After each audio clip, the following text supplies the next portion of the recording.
ಸಮಾಜ ಮತ್ತು ದೇಶದ ಅಭಿವೃದ್ಧಿಯಲ್ಲಿ ಪ್ರಮುಖ ಪಾತ್ರ ವಹಿಸುವ ಪ್ರತಿ ಸಾಧಕನ ಹಿಂದೆ ಶಿಕ್ಷಕರು ಇರುತ್ತಾರೆ.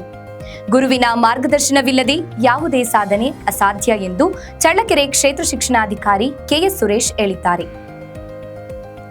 ಮಂಗಳವಾರ ಹೋಬಳಿಯ ನೇರಲಗುಂಟೆ ಗ್ರಾಮ ಪಂಚಾಯಿತಿ ವ್ಯಾಪ್ತಿಯ ದಾಸರಗಿಡ್ಡಯ್ಯನಹಟ್ಟಿ ಗ್ರಾಮದ ಸರ್ಕಾರಿ ಕಿರಿಯ ಪ್ರಾಥಮಿಕ ಶಾಲೆಯ ಎಚ್ ತಿಪ್ಪೇಸ್ವಾಮಿ ಅವರ ವಯೋನಿವೃತ್ತಿ ಬೀಳ್ಕೊಡುಗೆ ಸಮಾರಂಭದಲ್ಲಿ ಮಾತನಾಡಿದರು. ಈ ಕಾರ್ಯಕ್ರಮದಲ್ಲಿ ಉಪಸ್ಥಿತರಾದ ಚಳ್ಳಕೆರೆ ತಾಲೂಕು ಪ್ರಾಥಮಿಕ ಶಾಲಾ ಶಿಕ್ಷಕರ ಸಂಘದ ಸಹ ಕಾರ್ಯದರ್ಶಿ ಸದಾಶಿವಯ್ಯ ಸೇರಿದಂತೆ ನೇರಲಗುಂಟೆ ಕ್ಲಸ್ಟರ್ ಎಲ್ಲ ಮುಖ್ಯ ಶಿಕ್ಷಕರು, ಸಹ ಶಿಕ್ಷಕರು ಹಾಗೂ ಗ್ರಾಮಸ್ಥರು, ವಿದ್ಯಾರ್ಥಿಗಳು ಉಪಸ್ಥಿತರಿದ್ದರು.